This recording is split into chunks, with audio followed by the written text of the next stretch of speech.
Success achieved with the docking of the Morella Discovery 2 cruise ship in Port Royal with over 2,000 passengers and crew. A day well spent for the many visitors and a historic milestone for the city of Kingston and the town of Port Royal. January 20, 2020 is now added to the rich history of the town, and it's just the start of further development to come on stream. Stick around for those details. I'm Adrian Atkinson, and this is Jamaica Magazine.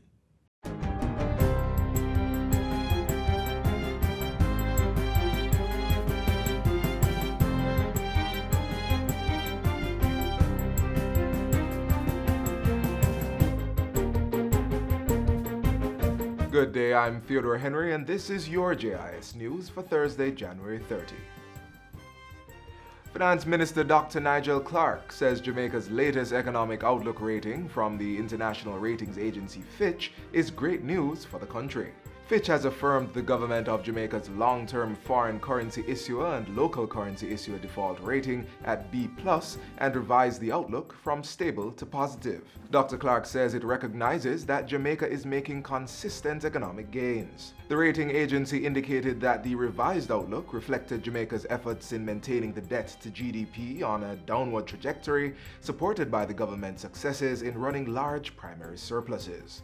In explaining the affirmation of the B+ ratings, Fitch pointed out that the high debt to GDP and low growth levels were constraining factors. However, prospects for growth have improved, and it is expected that growth will move steadily to 1.5% by 2021. The Senate has approved legislation allowing business persons who now fall below the threshold for paying GCT to voluntarily register as taxpayers. As part of the 2019-2020 fiscal year revenue measures, government increased the GCT threshold from $3 to $10 million. It meant businesses with gross total supplies less than the new threshold would no longer be required to file a monthly GCT return, as they would no longer be considered registered taxpayers. That policy change is expected to generate efficiencies and administrative cost savings for the businesses and tax administration based on the value of the transactions. But on Friday, the Senate amended the GCT Act, giving affected persons the option to apply to the Commissioner General to be re-registered. Consideration was given to those persons who fall below the new threshold, but who opt to remain registered as taxpayers. And they may do so because these persons will have the benefit of being able to claim a tax credit or a refund of GCT paid on goods or services purchased for their businesses. Prime Minister Andrew Holness says a governance framework has been developed and instituted at the Caribbean Maritime University, CMU. In a statement to Parliament Tuesday, Mr. Holness said since taking over responsibility for the Ministry of Education in March 2019, a work plan was developed to address the challenges identified at the institution. Already, he says steps have been taken to rectify issues highlighted in the Auditor General's report on the CMU, which was recently tabled in the House of Representatives. To date, the following have been developed for approval of the new council: a board charter, declaration of interests, investment policy, donations policy, and procurement internal procedures. So these are all policy guidelines and documents developed in keeping with our thrust to ensure that the CMU is meeting the accountability framework. A new CMU council, chaired by Professor Gordon Shirley, has been approved by the Cabinet, and an internal auditor has been hired. The new council will be required to establish a governance committee to ensure that it's meeting all its requirements. 70% of the members of Parliament have voted to continue 3 of the 4 states of public emergency now operating across the island. The states of public emergency extended are the tri-parish area of Westmoreland, Hanover and St. James, the bi-parishes of St. Catherine and Clarendon, as well as St. Andrews South. The special security measure will remain in force until April 25. During Tuesday's sitting of Parliament, National Security Minister Dr. Horace Chang reiterated police statistics which show that crime has fallen in areas where a state of emergency has been imposed. We need the continued powers to in fact disrupt activity. Indeed, we have had enough intelligence demonstrate on several occasions where we have stopped, intercepted gang wars early in the stage and prevent killing. It's a fact of the issue. More Jamaicans will now be able to benefit from access to legal services with the Justice Ministry's acquisition of 2 more mobile justice units. The vehicles now bring the total number in operation to 3. We want to, in accordance with the UNDP United Nations goal, to ensure that our people enjoy their rights and freedoms. So this bus will not only be offering legal services, but also information on their constitutional and human rights and freedoms. It's important that people know their rights. The 2 units were received from the Canadian government through the Justice Undertakings for Social Transformation (JUST) program at a cost of 420,000 Canadian dollars. The Jamaica Customs Agency, JCA, has received 6 gas analyzers, which will allow its officers to test the air quality inside containers. The devices, valued at £9,000, were handed over to the JCA by the United Kingdom Border Force on Monday. Their acquisition was facilitated under a Memorandum of Understanding signed in 2016. JCA's Chief Executive Officer, Velma Ricketts-Walker, says that the gas analyzers will provide another layer of protection for the officers as they go about their tasks. So it would assist us in assessing the container prior to examination or physical inspection. Mrs. Ricketts-Walker says this is in keeping with the JCA's efforts to improve border protection by curtailing illicit activities. And finally, effective February 1, disinfectant mats will be installed at the Norman Manley International Airport to reduce the risk of plant and animal pests entering the country. Industry, Commerce, Agriculture and Fisheries Minister Audley Shaw announced the pilot exercise on Wednesday during the launch of the International Year of Plant Health at Hope Gardens in St. Andrew. Plant health and protection is everybody's business. We are all responsible for keeping Jamaica's plants and agriculture healthy. And so I wish to use this opportunity to engage every single Jamaican to rally around the national drive to improve plant health. He says the ministry is also working with the Mexican government and the Jamaica Constabulary Force on an agriculture canine program, which will help reduce the number of unauthorized plants and crops being smuggled into the country. And that's it for JIS News Today. I'm Theodore Henry. Thanks for watching.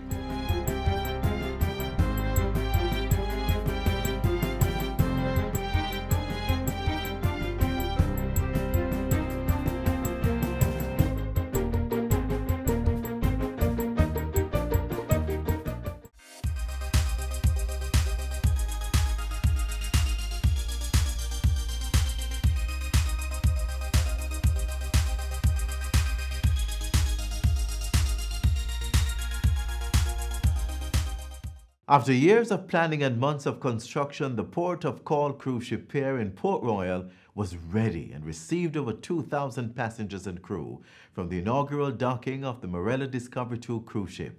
This is just the start of big developments for Port Royal, as you will hear from our stakeholders.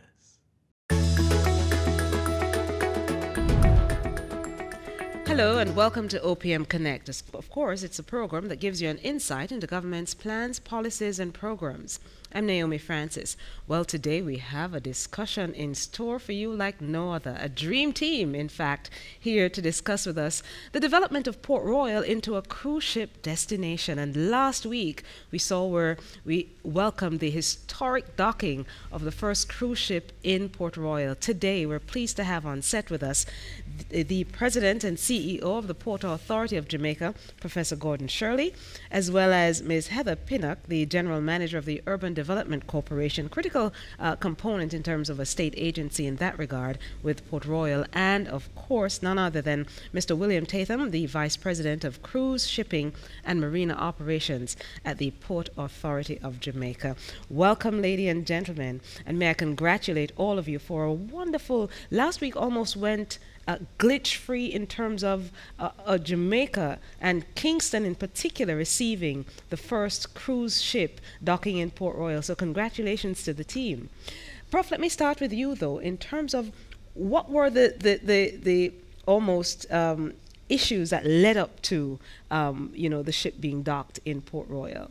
Well, Naomi, about 2.5 years ago, the Prime Minister asked us to work on getting cruise shipping back into Kingston. This came on the heels of 2 visits by 2 cruise ships, yes, which were docked at Kingston wharves, and they went very well. And the Prime Minister said it's now time for us to get cruise shipping back into Kingston. And it's a long story, but we recognized that Port Royal was the very best place to try to do this. It had a number of technical challenges, but we felt we could deal with those technical challenges, and we were able to do that, and we're delighted that in the 2-year period we have been able to solve those and to bring cruise shipping back to Kingston. Indeed, but help us with the backstory, because it's very important that the nation understands really what it took to get to this point.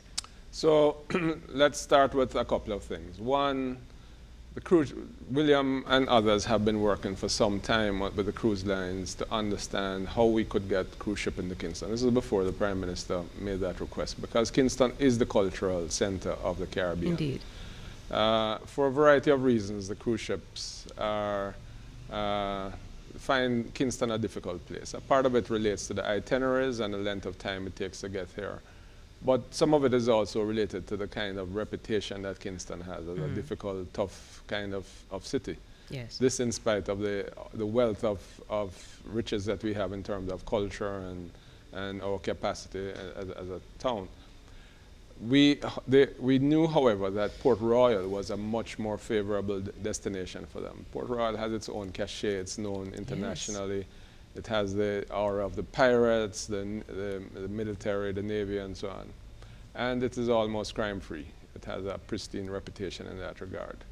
But Port Royal would have had a number of challenges. One, it is such an archaeologically rich place. We have to be very sensitive about whatever we do there. Environmentally, it is also very sensitive. So we had to re-examine where is it that we would locate a berth. Yes.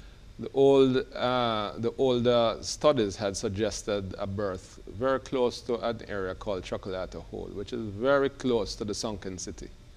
Any cruise ship coming in there would do some damage to the sunken city, and trying to build a berth there would be, today, given environmental standards today, would be unacceptable. Yes. But we decided to go to the old coal wharf, which for over 300 years had been a naval dockyard, and it had operated as a port. Even after the British left, it was used to store the aggregate, which was used for the Fort Palisades runway. Yes. So that area proved to be an ideal area. For one, it was out of the zone of all of the major archaeological assets.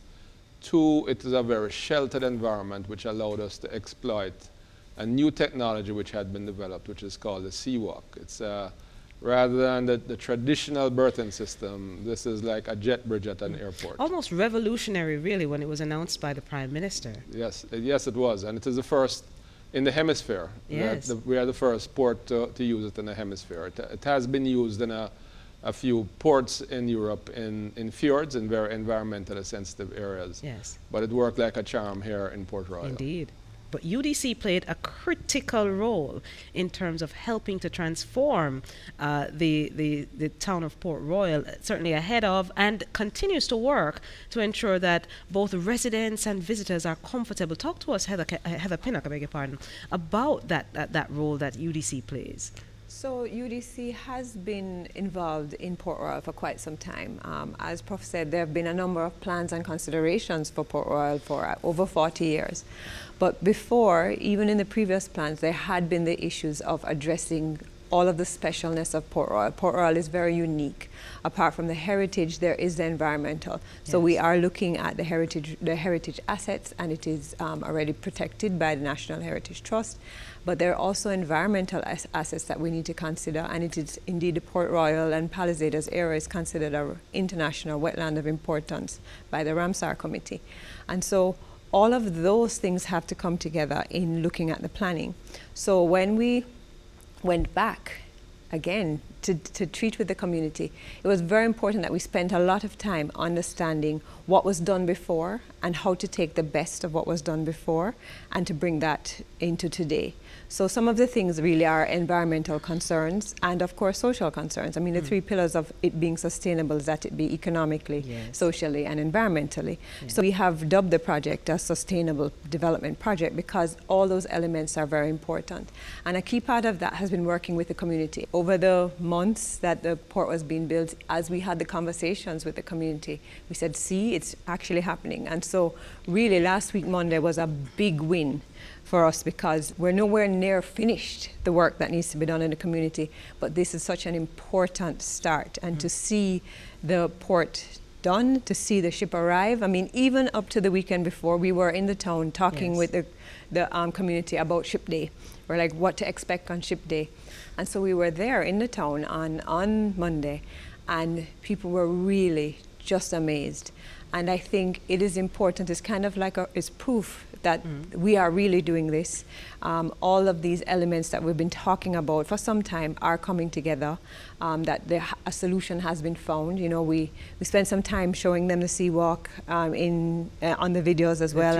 And they were really fascinated because they had been involved in the processes before, and so they were like, what's going to be different this time? So really the sea walk, we explained, is one of the big differences. The ship has come now, so really now we really need to get into detailed work with the community about how did it go, what are the opportunities, and what are the other things we have to do. So again, UDC as we have two main roles.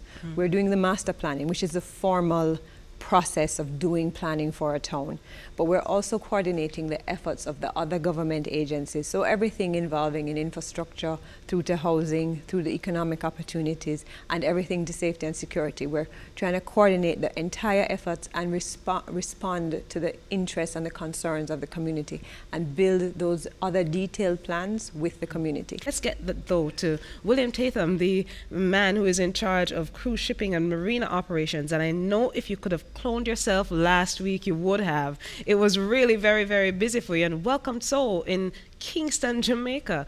In terms of how the operations went last week, first of all, your perspective on that? Exceeded all of our expectations. I mean, you know, we were very confident on certain aspects of it, but I must be honest, it just completely exceeded our expectations. We have developed, I think, one of the most unique ports of call in the Caribbean. And it's very important that the people of Port Royal protect this, because one of the most extraordinary things that we observed, as Heather was saying, when you walked around Port Royal that day and saw through every little street, every little rum bar, everything, people were everywhere. That's not something that you see traditionally, for example, on our North Coastings. And when passengers were coming back, it was interesting to hear their opinions and stuff. And one of the things that they were saying was, this was so authentic, this was so real to us. Try and keep this because you've developed something special here.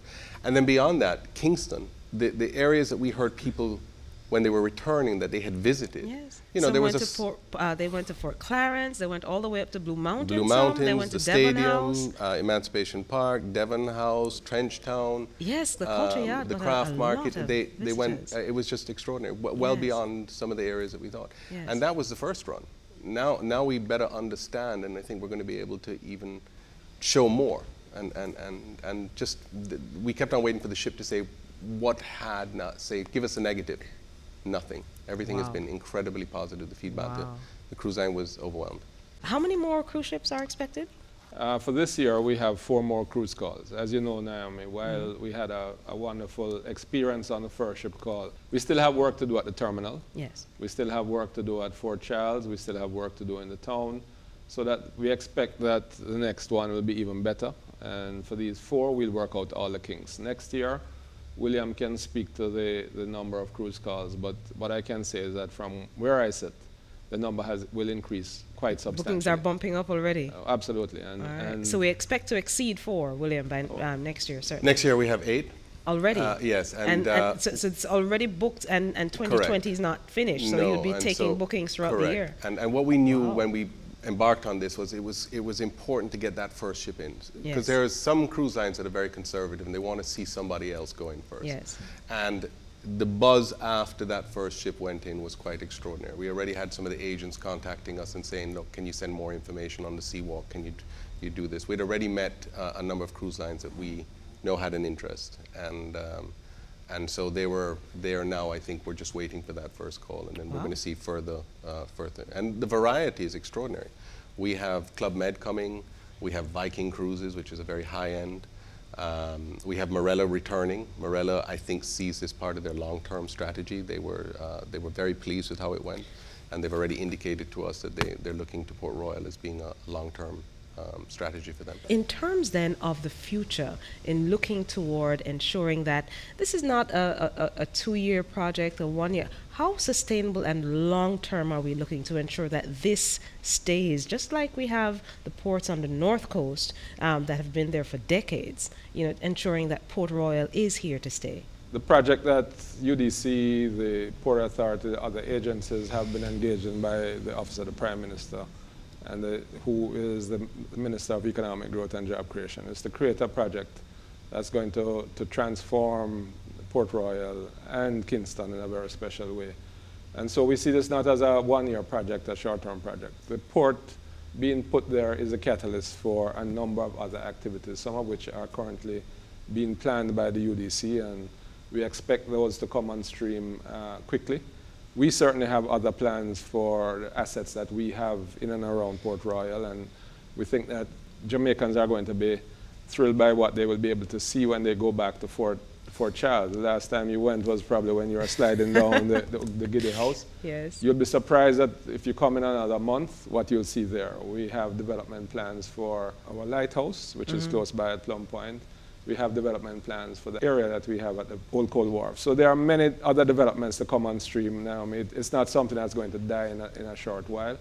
We view Kingston as being one of the emerging ports. Today, the number of cruise ships that are being launched is greater than it has been in the history of the cruise business. So we anticipate that there will be more business coming. And we think Port Royal is going to fit a particular niche. There's only one Port Royal. There's only one Kingston, so we are very confident that it's going to be a long-term success for Kingston and Jamaica. Thank you so much. I told you it was the dream team of development, really and truly. I have them right here. Thank you so much, and congratulations. Continue the hard work and good work for Jamaica. We really appreciate it. This has been OPM Connect. Join us next week for another interesting discussion.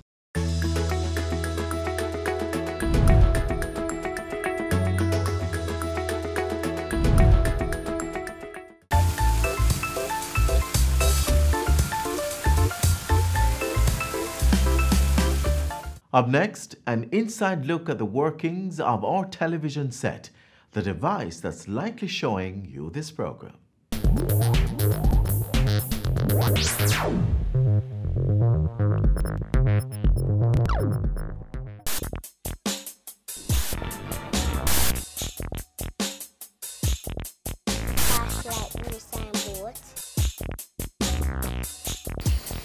In the late 1800s, a 23-year-old German student, Paul Nipkow, succeeded in sending images through wires with the help of a rotating disc.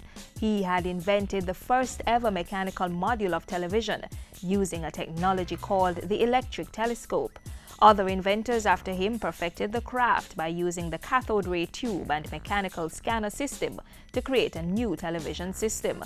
And so, what was once a manually operated machine that only gave black and white pictures is now a more sophisticated, modern electronic machine operated by the press of a button.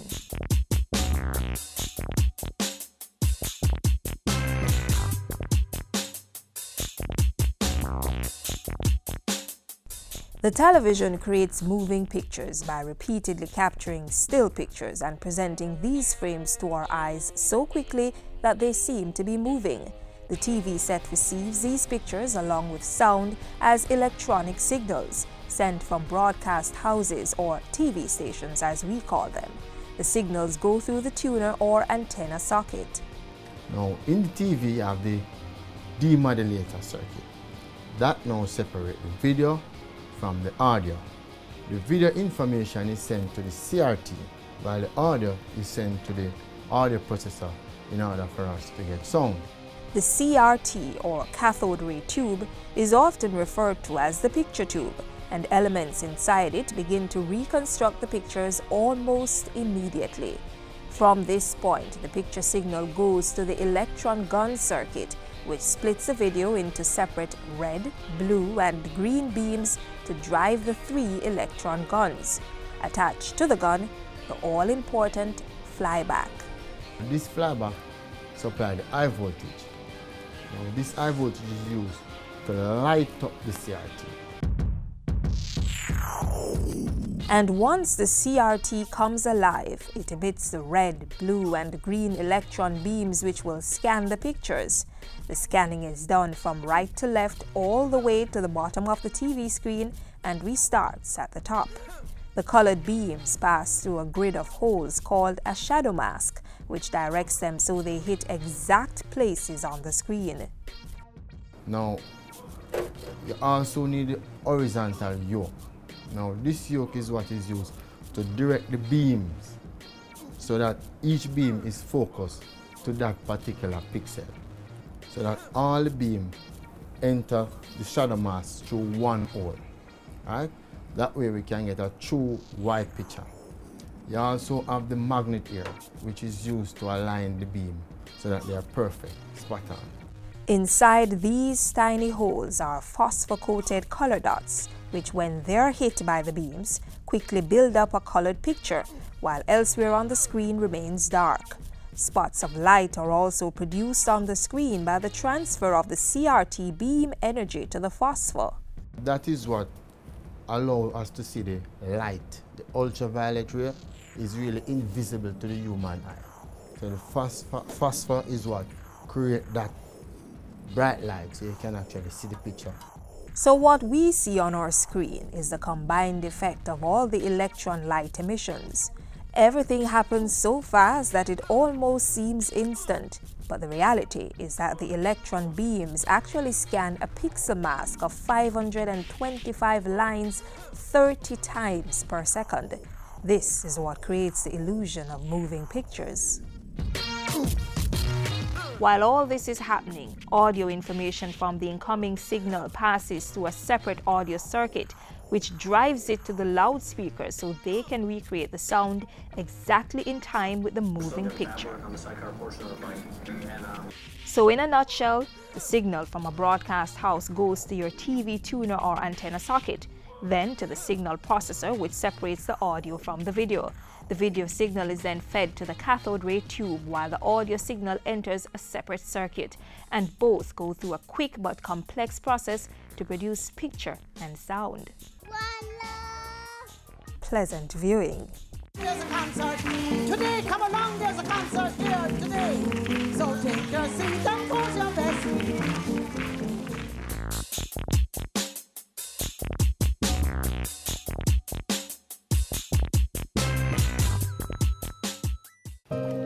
What if they knew that you abused her? Her family? Mr. Jones.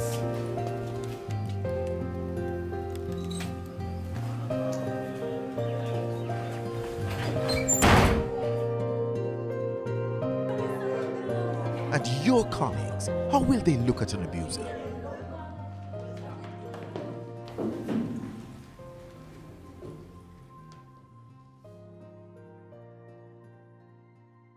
When the law comes knocking, you'll have nowhere to run. Mr. Brown, you're under arrest. Please get up, hands behind your head and interlock your fingers. Turn your back on abusers. Report gender-based violence to the police. There's no excuse for abuse. Call the Bureau of Gender Affairs at 876-754-8577. Join us again tomorrow for another exciting program. In the meantime, stay connected via our website, jis.gov.jm. And while you're online, send your feedback to Jamaica Magazine at jis.gov.jm or via tweet at JIS News. On behalf of the entire production crew, I'm Adrian Atkinson. Do take care.